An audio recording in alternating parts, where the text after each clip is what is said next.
As a family who goes to the beach nearly every single day that weather permits, I wanted to share an update to a video from last year, which was all about beach essentials and tips for going to the beach with a baby and toddler, and just talk a little bit more about beach safety, whether you have kids or not, but are especially important for parents to know when bringing kids to the beach. I definitely suggest going back and watching that video as well. I'll link here and in the description box below, because I'm not going to be covering really any of the same material, but I do want to address some gaps I left in that video in light of the recent shark attacks in the Panhandle, which I happened to be right in between the two of them when they happened, or like right after they happened. I was there when all the sirens and everything were going on. We're gonna talk about some stuff. So we moved from Southeast Florida, where I have lived my whole life, to the Florida Panhandle, and the beaches are very different even than the Gulf waters that I experienced on Southwest Florida. And I would consider the Florida Panhandle and the Central East Coast part of Florida the two most dangerous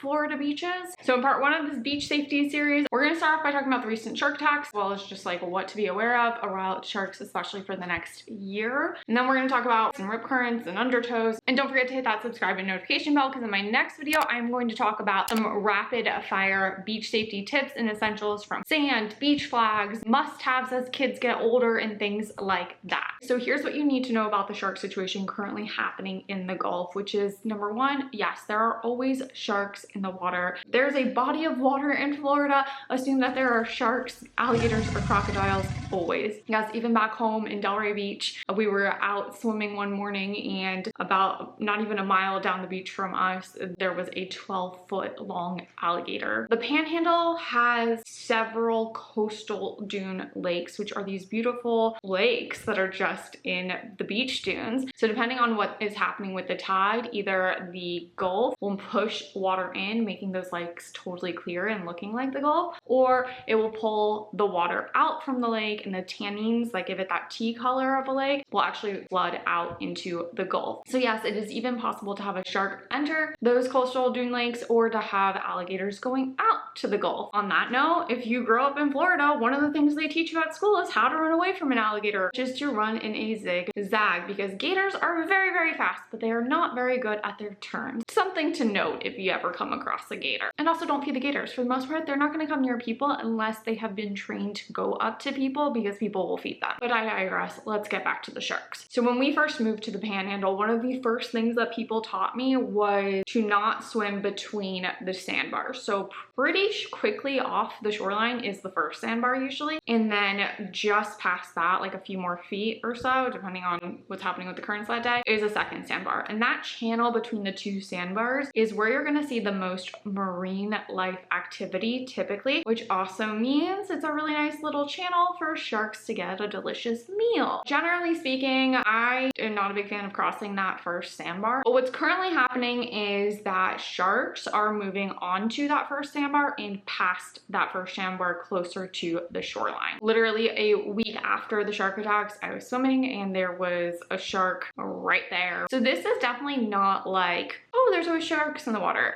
As somebody that has gone to sunrise on the beach for probably 500 plus days of my life and swam the waters, I've only seen 2 sharks in that time. What I'm seeing now is like sharks every week and not at dawn and dusk. So this is different. Some quick tips just to be aware of if you're going into the water. Just be a little bit more prepared around sharks. Number one is avoid swimming at dawn and dusk. That is when their prime feeding time is, but granted, they can feed at any time of the day. Number two, and probably like most importantly and most ignored, is avoid shiny jewelry and cans in the water. The cans in the water is something that bothers me to begin with, because waves can hit you and very easily knock things off of you or out of your hand. I mean, it's pretty easy to litter in the Gulf. Everyone thinks of the Gulf as like super lake. We're going to talk about that later in this video. It's not, at least not in the Panhandle, but shiny metallic things to a shark look like it could be fish scales. Take the jewelry off, leave the necklaces at home, put a koozie on your drink if you really need to bring it in, but like don't bring your drinks into the Gulf. That's going to break rule number 3, which is be sober. Or at least if you're bringing kids to the beach, at least have 2 adults that are sober, vigilant, know what they're looking for, know how to respond. We're going to talk more about that throughout this video, but water conditions can change in an instant. Next, I think it's actually a good idea for somebody in the party to be wearing polarized sunglasses. I'm not normally a proponent of wearing sunglasses and sunscreen. I talked about that that in my last video. But in certain situations, just like I said in my last video, if you're gonna be outside for long periods of time, I definitely think mineral-based sunscreens are worth it. Similarly, at this time, wearing polarized sunglasses, which allow you to see kind of just beneath the water surface a little bit more clearly, will allow you to distinguish if it's a shark going by a little bit easier than say a dolphin or a manatee. But we're gonna talk about how to tell what it is you're looking at now. A lot of the times, tarpon fish, which shark do feed on, are often mistaken as sharks. Happened to me. I was out doing yoga on a paddleboard once, downward dog, and all of a sudden a tarpon went by and I was like, what was that? But kind of on that note, like knowing what sharks eat, tarpon, knowing what a school of bait fish looks like, it's really dense, tons of little fish jumping out, stingrays, the manta rays, these are all things that if you're seeing around at this stage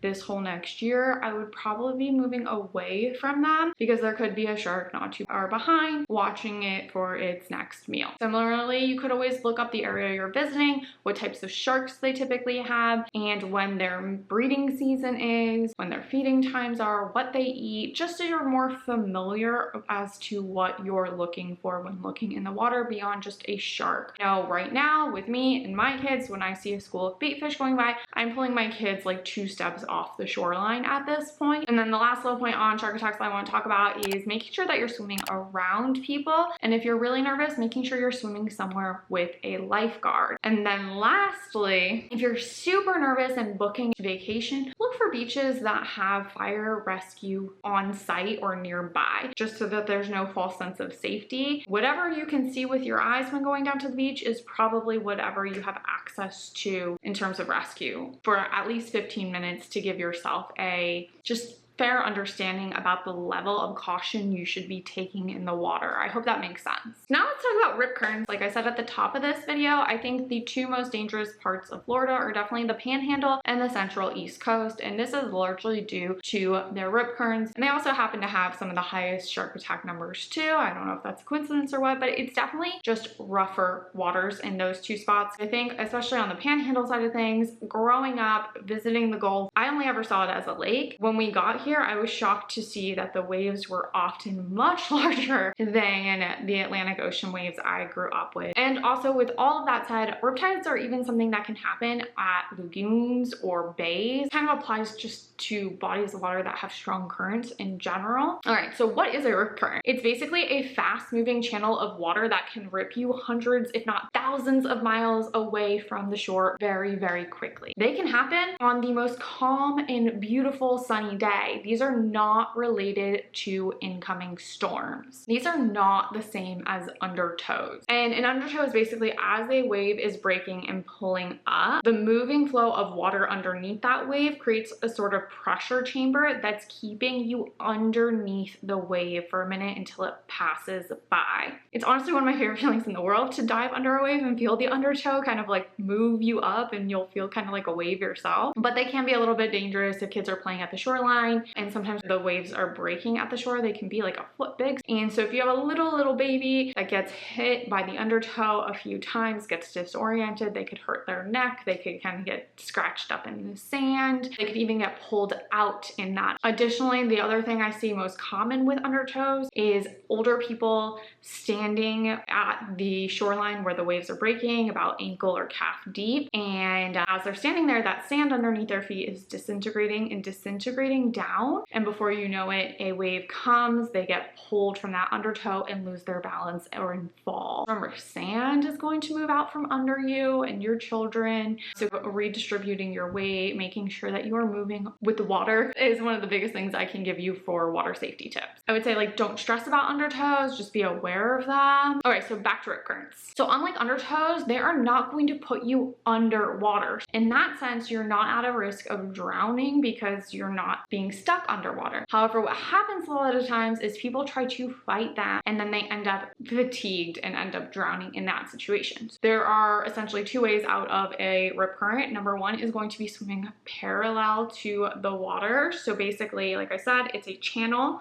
that typically from the other sides of it is going to look like that's where all the waves are. You actually want to be where all of the waves are. Swimming parallel to the shore until you can get out of the rip current is one thing, knowing that as you're swimming parallel, you're going to be moving further and further out, so stay calm. The other option is when you get tired, you need to be able to float. One of the things I do with my kids always in getting in the water is practice floating as much as possible. Hopefully something they never need to know how to do, but it can be a big lifesaver until somebody is able to get out there and rescue them. If you are the only parent there, do not just jump in and go rescue or try to rescue your child if they are caught in a rip current. Call for help first. Make sure everybody on the beach is aware. Like, listen, they tell you you should never try to go out there and save your child or save somebody that's caught in a rip current because you yourself could end up in danger. As a mom, I know that I would probably go out there and try to save my kid. After I called for help, it made everyone on the beach aware so that they could be tracking us as we were going out. Again, that's not what they say to do. You're not supposed to go in after anybody. Rip currents aren't all that, and the reason why I personally would feel comfortable is I grew up surfing, and surfers actually use rip currents to pull them out past